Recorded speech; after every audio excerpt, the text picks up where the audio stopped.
Queremos aprovechar este capítulo para invitarlos a que formen parte del Club de Lectura Paredro, esta nueva creación que hemos traído para poder acercarnos más a los lectores, a nuestros oyentes y sobre todo desarrollar en grupos aquello que hacemos en los programas, que es hablar de literatura. Así que les damos la bienvenida a un espacio donde aprenderás a leer y hablar sobre la literatura sin morir en el intento y sin pasar por un lector presumido. Es así como abordaremos un libro por sesión para entender cuáles son sus elementos más importantes, de qué manera está armado y sobre todo cómo podemos, en la soledad de la lectura de cada uno, aprovechar al máximo su lectura. No esperen sesiones magistrales, ya que el sentido de la lectura lo vamos a armar entre todos. Charladito y con rigor, como en el podcast, pero ahora en grupo. Así es que busquen en redes, porque los jueves de julio estaremos leyendo 4 novelas que ya han pasado por los micrófonos de nuestro programa, como son Volver la vista atrás, de Juan Gabriel Vázquez, El fin del océano Pacífico, de Tomás González, Donde cantan las ballenas, de Sara Jaramillo, y por último, Los abismos, de Pilar Quintana. Para mayor información pueden escribirme a hoyoscamilo@gmail.com y también buscar la información que hemos colgado en nuestras redes. Ahora sí, bienvenidos a Paredro.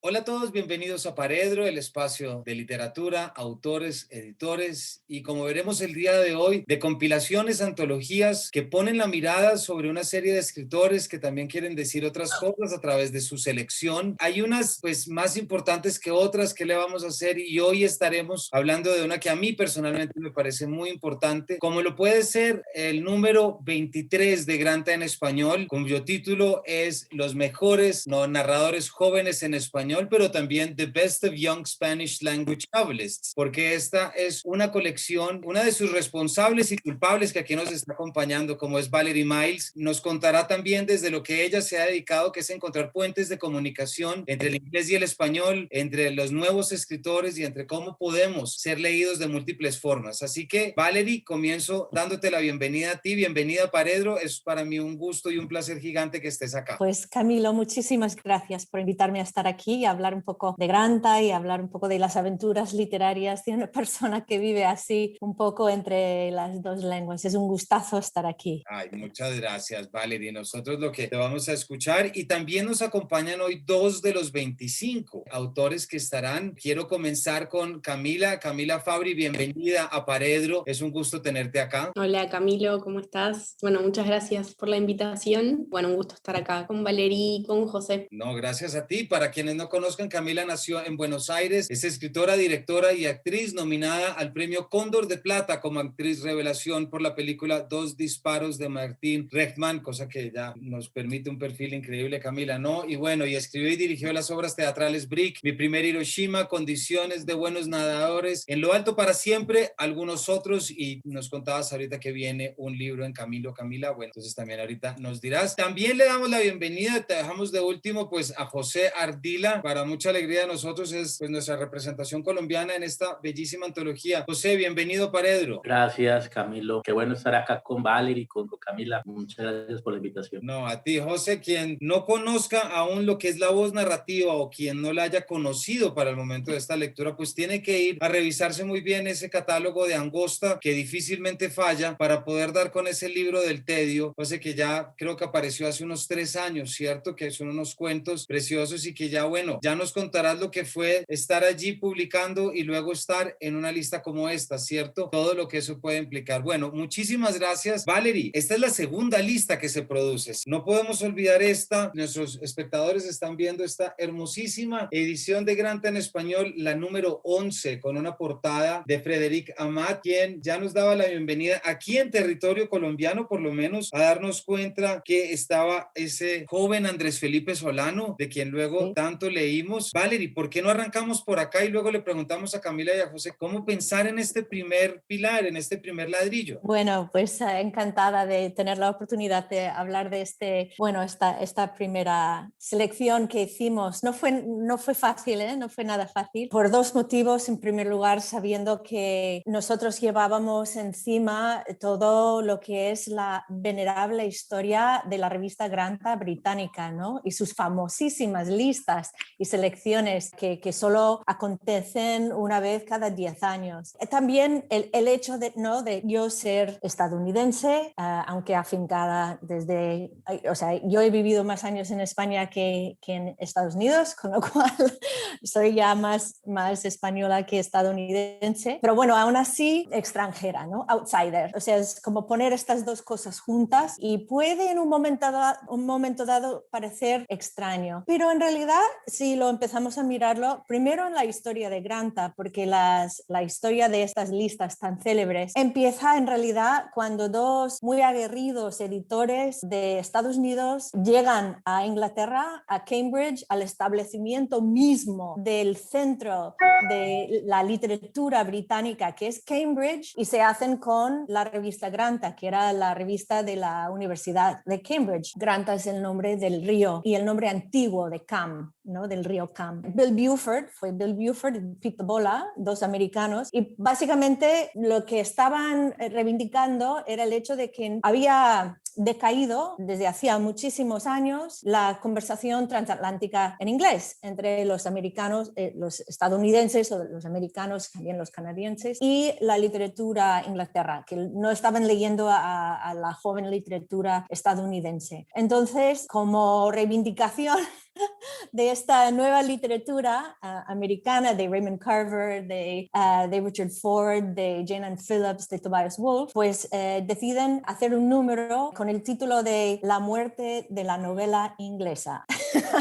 Y causó un revuelo de tal magnitud que estos recién llegados americanos, ¿quiénes son, no? Pero poco después decidieron hacer, pues como muerto el rey, viva el rey, hicieron una selección de los mejores jóvenes novelistas británicos. Y de esta lista ellos tuvieron la suerte del principiante y también el hecho de como venir de otro lugar y tener una mirada y perspectiva no tanto como de amigueos y intereses, sino desde fuera simplemente leyendo, ¿no? Terminan escogiendo y descubriendo autores como Kazuo Ishiguro, como Salman Rushdie, Martin Amis, Ian McEwan, Julian Barnes, o sea, todos los que conocemos como el Dream Team de Anagrama, pues salen de esta primera selección de Granta. Y a partir de entonces, pues cada 10 años, pues ya se volvió tradición. Entonces, claro, Granta en español, nosotros nacimos porque yo estaba trabajando en MC España, siendo una americana no tan agarrida, pero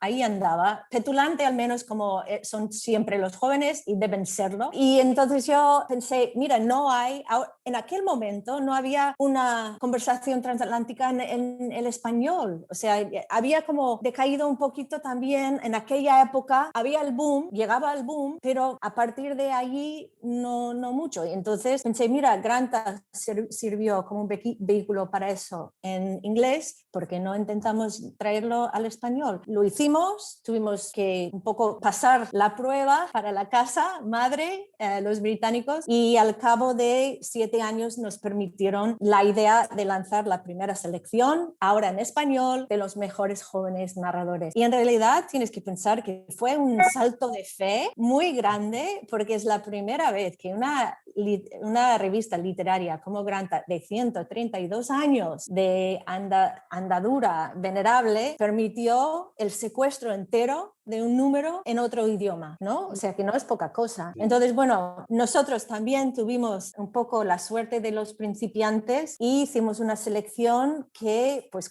al cabo de los 10 años, creo que demostró venir desde otra perspectiva, como outsiders, desde una posición también de amor, ¿eh? O sea, de un amor, el amor que tiene una persona que está acercando algo que ha escogido, que no ha nacido en ello, sino que lo ha escogido, que es mi caso, y el español, ¿no? Que soy, como dicen, una persona que trabaja en el español por convicción o por amor. Y entonces, en esta primera selección, pues seleccionamos a muchos escritores que hoy en día ya son, pues como Samantha Schweblin, que ya 2 veces finalista del premio Booker, o como escritores también alguien como Andrés Neumann o Paula Ishara o Andrés Felipe Solano, que me escribió no hace mucho un mensaje que realmente me rompe el corazón de alegría, que decía que en el momento que él terminó finalista para este número de Granta, estaba a punto de dejar de escribir, porque estaba como en un momento de que no sabía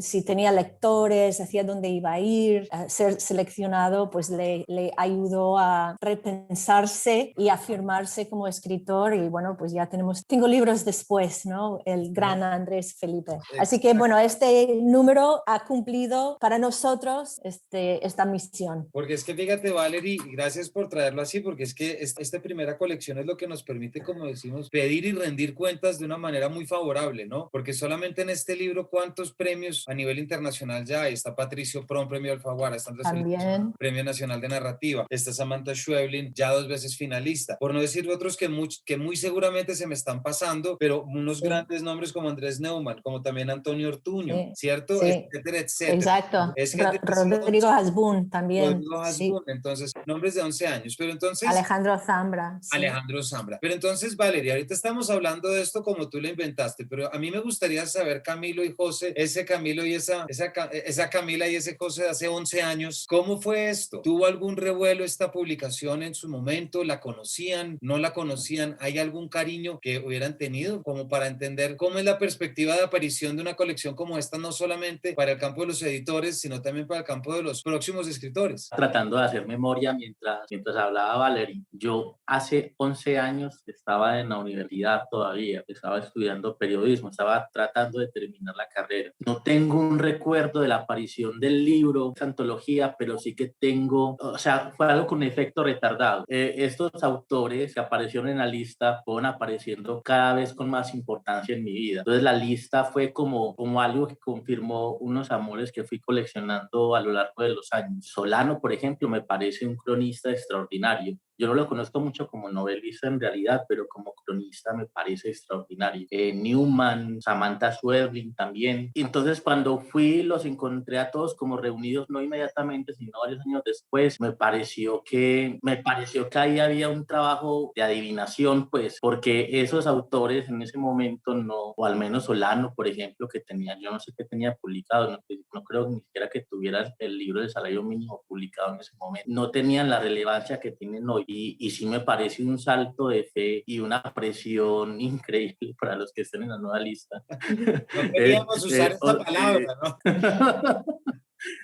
Sí, yo no sé qué puede hacer de mi vida en 10 años y espero no tener la presión de ser eso que son esas personas hoy. En todo caso, son autores importantes para mí. No digo pues, ya no hablo pues de su relevancia internacional, sino para mí, han sido importantes para mí en mi vida como lector y me honra mucho estar como en una lista en la que antes estuvieron ellos. Gracias, José. Camila, ¿nos quieres contar algo? Sí, yo en lo personal también estaba pensando un poco como José, hace 11 años tenía 20 años y recién, bueno, empezaba un poco con cierta convicción o una pequeña convicción de que quería escribir, pero empezaba a hacer talleres, entonces como que mis lecturas variaban mucho y no tenía acceso al catálogo Granta en ese momento porque empezaba a ser como una pequeña escritora o tenía algún tipo de intención y empezaba a mostrar mis escritos, a ver si eso, hacía mella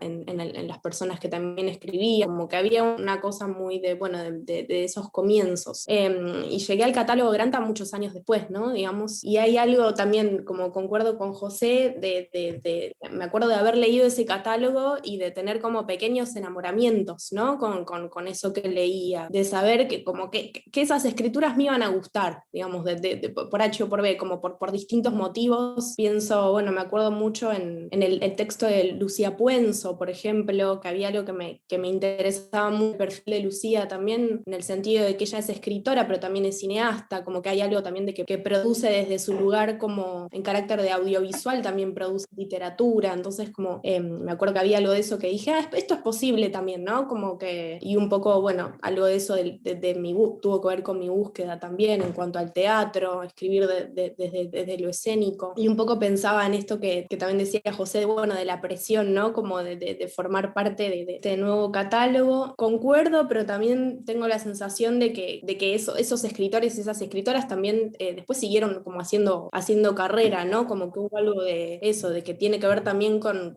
cómo continúa también, cómo continuaron esos procesos, digamos. Y eso es lindo también, ¿no? Ver cómo fueron como evolucionando o no, o cómo fue cambiando la escritura de cada uno. Entonces, bueno, como que... No, pero Camila, mira que mientras hablas pienso en una cosa que creo que es muy bonito que lo digas. Yo estoy seguro que muchos escritores jóvenes nos escuchan y muchos que están de pronto de 20 años en este momento diciendo ojalá yo pueda estar en la dentro de 10 años, ¿cierto? Uh-huh. Pero es muy bonito que tú pongas eso que todo escritor tiene que aprender y es que estar incluido en una colección es una oportunidad, es decir, es un reconocimiento de escritores jóvenes, es un reconocimiento y es una oportunidad, pero no es escribir sobre piedra, porque cierto, Valerie, porque creo que en gran medida lo que pretende una colección como estas, otra cosa sería los mejores novelistas viejos o viejas en español, ¿me explico? Claro. Es decir, que digamos pongámonos un tope de 70 años, Sí, entonces sí. decimos, listo, vamos a ver quién al final del camino terminó haciendo lo que estos al inicio, pero resulta que es que la escritura es esto que es constante y que hay que estar y que estar incluidos, pues lo que es el reto para traer más. Quisiera tomarme un momentico porque hemos hablado de los anteriores, pero voy a leer a los 25 autores y autoras que conforman esta colección para poder arrancar, Valeria, que nos cuentes, y también Camila y José, por supuesto, cómo arranca uno a organizar una colección que se llama Los Mejores Novelistas en Español, ¿cierto? Uno por dónde comienza. Entonces, Sí. no me voy a quedar en nacionalidades, aparecerán, pero podrán encontrar en este libro, tengo aquí en pantalla, por eso veo acá, a Mónica Ojeda, José Ardila, Paulina Flores, Michelle Nieva, Mateo García Elizondo, Gonzalo Vaz, Miluska Benavides, Eudris Planche Sabón, David Aliaga, Aura García Junco, Martín Felipe Castañet, Carlos Fonseca, Andrea Chapela, Andrea Abreu, Camila Fabri, que nos acompaña, Daineris Machado Bento, Alejandro Morellón, José Adia Montoya, Aniela Rodríguez, Estanislao Medina Huesca, Munir Hachemi, Irene Reyes Noguerol, Carlos Manuel Álvarez, Diego Zúñiga y un nombre pues que también tenemos que decir, ¿cierto? Que esté acá, Cristina Morales, porque ya es un nombre con unos premios detrás también en el momento de acá. Entonces, Valerie, 25 nombres que son el proceso, ¿cierto? De decantación. ¿Por qué no nos cuentas un poco por dónde arranca esto? Porque sé que está Aurelio detrás, también hay otra gente que está detrás, pero cuando a ti se te ocurre y dices, voy a hacer la segunda, ¿qué es lo primero que uno hace? ¿Pone un mail, pone un recordatorio o un WhatsApp?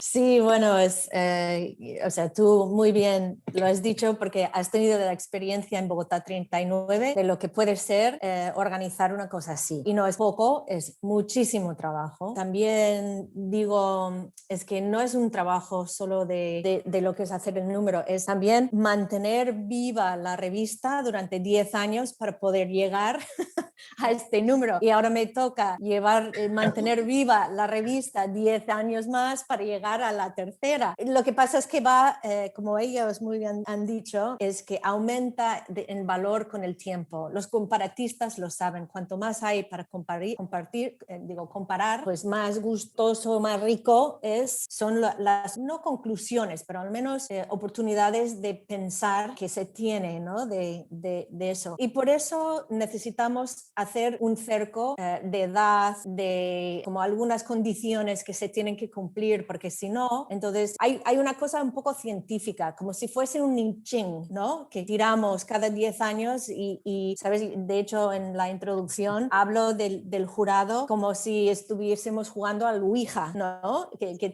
leímos todos los autores y luego jugamos al Ouija, y el Ouija creó una especie con los ratones, porque estábamos hablando virtualmente por la pandemia, el ratón como el planchet nos llegaba a este lugar y son ellos, 25, y son estos escritores. Eso es un poco lo que nos ha pasado. El jurado, que era un jurado también un poco de outsiders, es compuesto por Gaby Wood, que es la directora de la Fundación Booker, de Aurelio Major, es un argentino pero vive en Barcelona desde hace mucho tiempo, Horacio Castellanos Moya, que es salvadoreño hondureño que vive en Estados Unidos, Chloe Chloe Arigis, que es mexicana, que vive en Londres, y Aurelio y yo. Y entonces, o sea, nosotros tuvimos que cambiar absolutamente todo el proceso por la pandemia, porque teníamos que hacerlo virtual. Entonces, los escritores enviaron sus candidaturas virtualmente y hicimos como un primer proceso de lectura, mucho trabajo como entre el jurado, ¿no? Enviando las lecturas. Yo enviaba como cada semana Perdóname, una Valeria, nueva. pregunta. ¿Y los autores se postulaban personalmente o se hacía a través de una editorial? Cualquiera. O sea, nosotros, por cómo entraba, no nos importaba. Podría ser un amigo, un padre, un agente, el mismo autor, un periodista. O sea,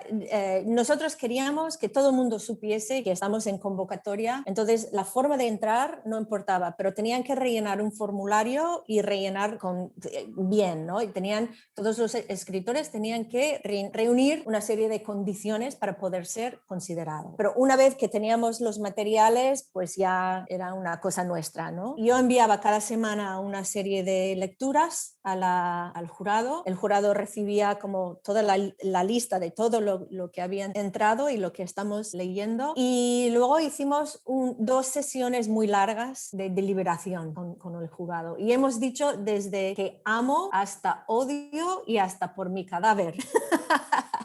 O sea que fueron conversaciones muy animadas, pero también eran momentos, imagínate, en estos momentos de miedo, de la pandemia, de no saber lo que estaba pasando allí, teníamos estas oportunidades de reunirnos y hablar de lo que habíamos leído y de la literatura, ¿no? Y sentimos todos un momento como de ansiedad de la separación después, de que, ay, pues ya hemos seleccionado, ¿qué vamos a hacer? Queremos como seguir deliberando, ¿no? Y seguir estas como conversaciones. Sí que muchísimo trabajo, pero yo creo que el trabajo bien hecho, estas selecciones siempre son arbitrarias, porque evidentemente somos seres humanos, tenemos gustos. Lo que pasa es que se espera que con un jurado unos gustos median otros gustos y se trata de persuadir, de encandilar, de compartir las lecturas. Y nosotros no hicimos de ninguna manera miradas nacionales, o sea, quién viene de qué país, no si mujer o hombre, no si sale en una editorial u otra editorial, cómo son las críticas, si están traducidos o no. No, realmente ciegamente el material que entraba lo leíamos y hacíamos la selección a esta base. Valerie, y la última pregunta ya para pasar y preguntarle a José, porque hay algo en el nombre de esta colección que evidentemente lo llena uno de inmediato, que es los mejores, ¿cierto? Cuando uno está buscando los mejores, ¿qué está buscando? Pues mira, si quieres, te puedo leer en la introducción Por donde digo favor, porque ahí lo exactamente, explicas muy bien, gracias, sí. exactamente lo que estábamos buscando. Yo lo tengo sobre la página 15 más o menos. Buscamos obras de la imaginación escritas en español, ficciones, conciencias plasmadas en la página, contadores de historias, nada de ensayo, ni memorias, ni reportajes, nada de selfies pasados por el Photoshop para hacerlos volar por ficción, relatos que se distancian de lo meramente testimonial, del muy cansino uso y abuso de la primera persona, de las figuraciones del yo. Originalidad, actitud, sí, actitud. Escritores que escriben como si la vida les fuera en ello. Escritores que escriben sobre asuntos de los que no tenemos ni idea ni pensábamos que nos fueran a interesar. Escritores que presentan mundos inexpresados de personas que han tenido voz propia o que no hemos sabido escuchar. Cosas conocidas que se nos presentan extrañas y nos hechizan de nuevo. Escritores como los de antes, que no conocieron Instagram. Escritores que no son solo lectores, sino también relectores. Pobres José y Camila tenían que pasar este tamiz, pero y lo que dices de mejores, evidentemente no todo el mundo puede entrar, ¿no? Todos los del jurado teníamos escritores quienes nos gustaban muchísimo y no conseguimos, ¿no? Persuadir o lo que sea, pero yo estoy segura de que simplemente los que están en esta selección son buenísimos escritores. Claro. Eso, o sea, los que están tienen todo el mérito de estar. Hay otros que podrían haber estado y es una pena que no están, pero también siempre hay como el anti-selección también, y gente que pues escriben ahora quizás con más ganas para comprobar que yo debo haber estado dentro, ¿sabes? Y hay otras selecciones que existen a la vez, por ejemplo Bogotá, ¿no? Que pasa un poquito antes que Granta, pero es hasta 40 años. Nosotros son 35 y viene un poco después, por lo que nosotros trabajamos un poquito, los escritores un poquito más emergentes, ¿no? Que son todavía un poco menos conocidos. Luego hay 10 de 30 de AICID que están trabajando también, que son escritores de la década de los 30, ¿no? De 30 años a 40 años. Entonces son como cercas diferentes, ¿no? Pero hay muchísimos más escritores que no están en esta selección, y lo que sí puedo decir es que algo está pasando en el español. O sea, hay un momento vibrante, y yo creo que estamos logrando, porque Granta tiene la suerte de que se publica en inglés en una editorial y una revista, ¿no? de una marca muy prestigiosa. Entonces, lo único que dice al mundo es, ojo, que aquí pasa algo. Eso es el mensaje que yo quiero dar al mundo. Y luego entran y empiezan a buscar más allá de la mera selección. Pues Camila, quisiera preguntarte una cosa, porque si es evidente, Valerie, que algo está pasando en el español, también resulta tan o más evidente que algo está pasando gracias a las escritoras latinoamericanas. Lo que ha ocurrido en los últimos años de aparición, y que también esta colección y esta antología así lo demuestra, en una increíble inversión de números en relación a la anterior, ¿cierto? En la relación anterior creo que fue 15-5 y ahora es 14-11, una cosa así. Desde Colombia, por ejemplo, eso es una tendencia, y aquí precisamente en Paredro pues hemos tenido muchas escritoras que lo que han mostrado, Camila,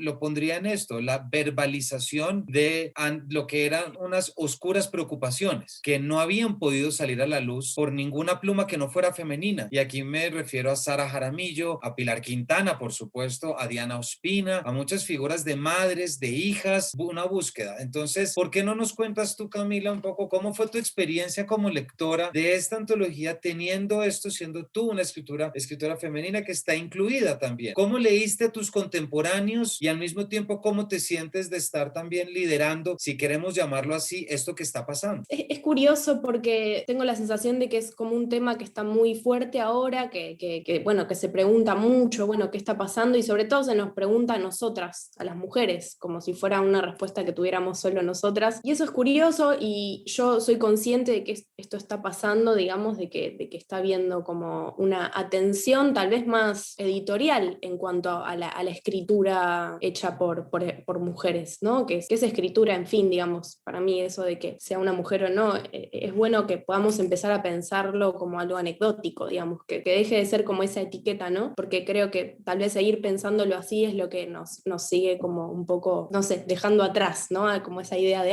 esto es nuevo, esta novedad, y en realidad no debería ser algo ya establecido. Pero tengo la sensación de que guarda una relación más con algo que tiene que ver con un movimiento editorial, pero creo que mujeres que escriben sobre cosas tan íntimas y tan dolorosas siempre estuvieron, ¿no? Solo que tal vez el foco ahora está puesto un poco más ahí, digamos, pero todas esas mujeres siempre estuvieron. Esa es mi sensación. Entonces, por ahí, desde donde puedo hablar yo, desde la edad que tengo y desde la ciudad en la que vivo, que no es lo mismo que en las afueras, obviamente, que la visibilidad con la pluma de una escritora es otra que en cuanto en la que puede haber en las grandes ciudades, tengo esa sensación, digamos, de que tiene que ver más con un movimiento editorial, tal vez, y más de una correlación de hechos que tiene que ver con el Me Too, con la legalización del aborto, con nuevos movimientos feministas, pero no creo que ahora haya más mujeres escribiendo, ¿no? Creo que esa ecuación siempre fue la misma, ¿no? Pero sí, pero digamos, en relación al catálogo, me parece que hay unas voces potentísimas de los dos lados. Porque no, tienes razón, sí, y gracias por la corrección. No es que ahora haya más mujeres, de acuerdo, pero sí parecemos, por lo menos en Colombia, parecemos, o esa es un poco mi lectura, José, y esto es un poco la apertura para la pregunta que te quiero hacer a ti. Sobre lo que están, esas preocupaciones que están trayendo, esos llamados a pensar en ciertas cosas que no nos habían llevado de ningún escritor hombre, porque no estaban pensando en eso, José, y eso me lleva a querer hacerte una pregunta. Fíjate que nunca a propósito pero en el último año aquí en el programa sí ha pasado algo, es escritores y escritoras antioqueños de Medellín. Sin darse cuenta, resultamos pasando muchos escritores, desde Natalia Maya, Sara Jaramillo, Tomás González, Héctor Abad, y no ya hablar de otros. ¿Tú crees que algo está pasando también desde la literatura antioqueña? Tú naciste en Chigorodó, llevas 20 años trabajando y el registro de tu cuento acá es un registro que es, pues es distinto a todo en relación, yo creo, incluso a lo que se está escribiendo acá. Y parece la experiencia que cada vez nos damos cuenta que algo, hay un despertar, y lo digo con mucho respeto, porque es que es como si la conciencia del escritor de Medellín está empezando a conectar con algo del pasado para traer, no sé, te lo quería preguntar si tú crees que hay algo ahí sobre lo que hay que echar ojo o siempre ha estado allí. Yo creo que va muy por el lado de lo que respondía Camila. Es algo que siempre ha estado ahí, pero hay como una serie de coincidencias que permiten que esa literatura pueda verse más. Por ejemplo, la creación de editoriales independientes en todo el país. Me parece que no es algo que esté sucediendo en Antioquia, sino en el resto del país. La literatura caleña es una literatura con mucha tradición, pero ahora además está muy vigente en el mercado editorial. Pues pienso en Pilar Quintana, por ejemplo, en Juan Cárdenas. Ahorita, por ejemplo, Laguna acaba de sacar un libro, no sé si es caleño, pues, pero sí habla sobre otras realidades, pues, que van más allá de Bogotá. Sofoco, que se llama, es una Sí, autora, de la Laura, que de Laura Vidal, me un libro parece. de cuentos, un libro de cuentos sobre la violencia en zonas rurales de Colombia. Me parece que tiene mucho que ver la aparición de editoriales independientes en todo el país. El mercado simplemente se está expandiendo. Hay un interés en otras cosas que suceden a otras personas. Tradicionalmente el mercado editorial en Colombia ha estado centrado en Bogotá, pero no creo que antes no hubiera esta literatura. Simplemente es literatura que no ha circulado o que ha circulado en circuitos muy pequeños. Y eso permite ver no solo historias diferentes, historias en lugares distintos, sino también otras aproximaciones al lenguaje, porque los registros del español en Colombia son muy diversos. Solo la costa caribe tiene formas muy distintas del español entre un pueblo y otro. Ahora el Pacífico también, que es tan grande, tiene también variaciones que pueden ser sutiles, pero ahí están en la lengua. Y ya el interior del país tiene también registros muy diversos y muy ricos. A mí me parece emocionante, me parece incluso divertido la posibilidad de encontrar como historias, como decía Valerie, que no sabía ni siquiera que existieran, o sea, cosas que no sabía ni siquiera que estuvieran sucediendo, y que haya escritores que puedan contármelo y que yo como lector pueda encontrar fácil esos libros. Me parece una maravilla. Gracias, José. Yo sí creo que dices una cosa fundamental, por lo menos para la literatura de este país, con lo que tiene y la historia que carga, y es quitarle ese mandato a Bogotá o a la ciudad para poder ser el generador de sentido y de narrativas. Es decir, no puede ser que que si sabemos algo que ocurre en la región tenga que pasar por Bogotá, a nivel de editorial, a nivel de corrección, a nivel de edición, porque si es así nunca vamos a llegar a esas verdades que necesitamos y que la literatura es la única que nos puede dar. Entonces, fíjate, Valerie y José, me acaba de permitir poder entrar a cerrar una última cosa porque el tiempo pasa, y es esa necesidad, José, también de quitarle el poderío a unos interlocutores. Y creo, Valerie, que en alguna manera que tú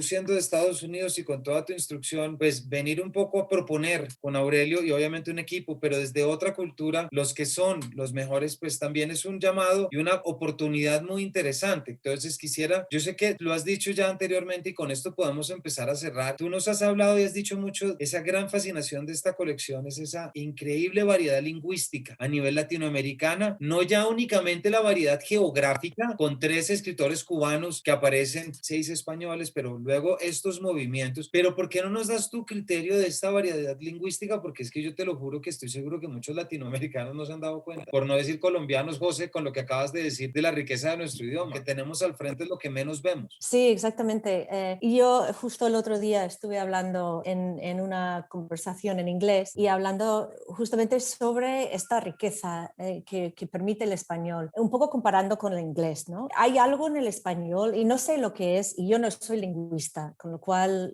quizás aquí me meto en terrenos que no me tocan, pero hay algo del español que tiene pues una fácil, o sea, las cadencias y las melodías son fáciles porque es un idioma rápido, o sea, es decir, es el segundo más rápido en el mundo tras el japonés, de sílabas dichas en un minuto, ¿no? Con lo cual tiene como una flexibilidad muy grande en lo que es la calidad sonora, ¿no? De las posibilidades de español, pero tiene una estructura gramatical, sintaxis, que no te pierdes tan fácilmente como en el inglés, que puedes deconstruir el sintaxis inglés muy fácil y muy rápidamente. Entonces, en el inglés, aunque es un idioma que tiene un vocabulario mucho más grande, tiene más de 1 millón de palabras, no tiene esta ductilidad que tiene el español. Y entonces, no sé, lo que yo estoy descubriendo un poco con esta nueva exploración y estas lecturas, es que esta nueva generación, como están viniendo de lugares que no son necesariamente las grandes urbes, o están escribiendo sobre lugares que no son ya ahora solo los centros urbanos, está entrando el uso de estas sonoridades y esta variedad, esta riqueza,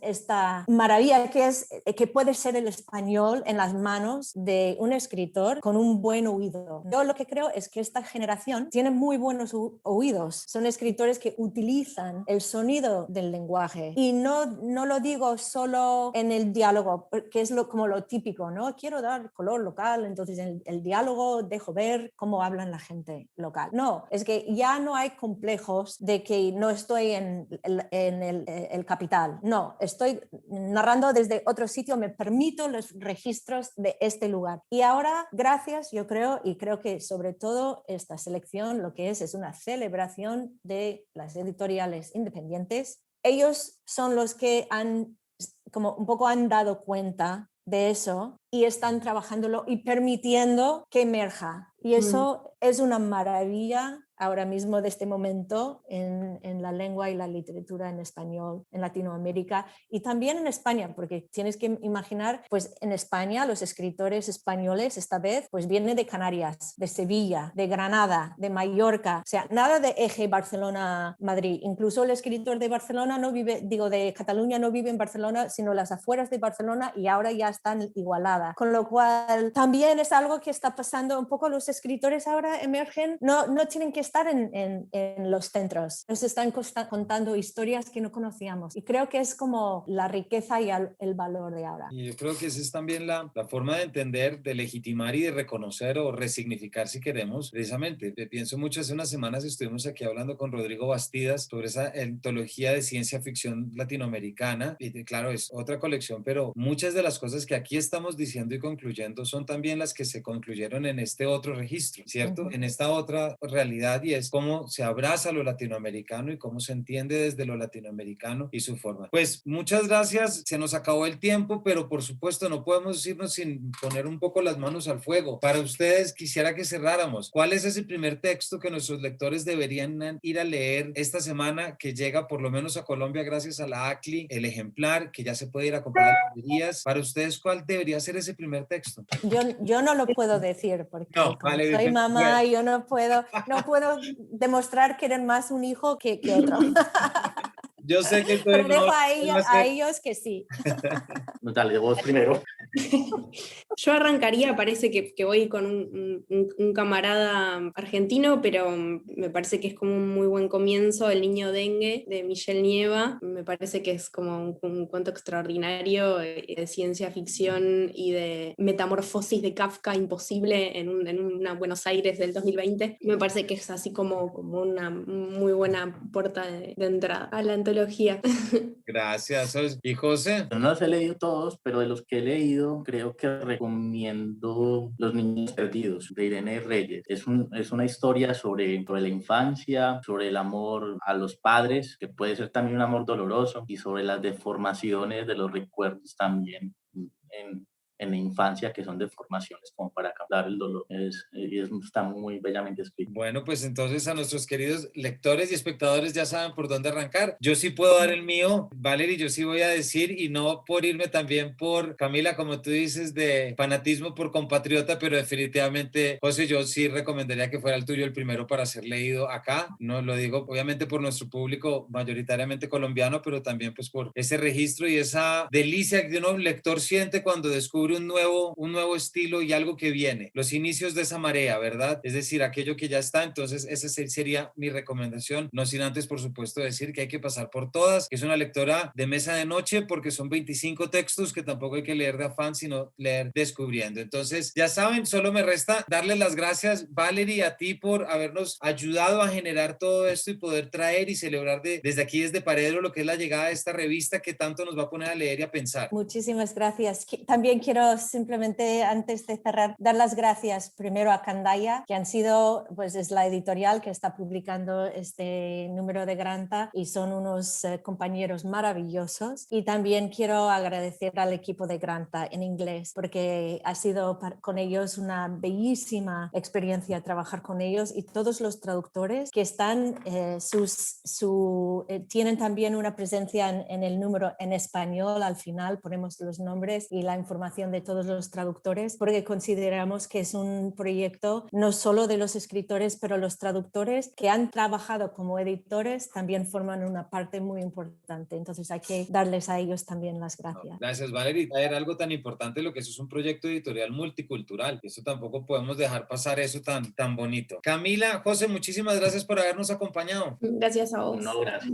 Y a todos, Camilo. Chao, Camila, Valerie. Un abrazo. y a todos ustedes, pues ya saben que esta semana llega, ya saben dónde ir a buscarlo y ya saben por dónde empezar. Entonces no tienen disculpa para no dirigirse inmediatamente a comprar lo que es esta colección de Granta en español, la número 23 de la ya con muchos años, Valerie, de inauguración, que tú la fundaste en el 2003 con Aurelio, y ahorita traemos un segundo listado, los mejores narradores jóvenes en español. Así que vayan a leer y por acá los esperaremos en una próxima edición, una próxima entrega de este Paredro. Muchas gracias. Muchísimas gracias. Chao.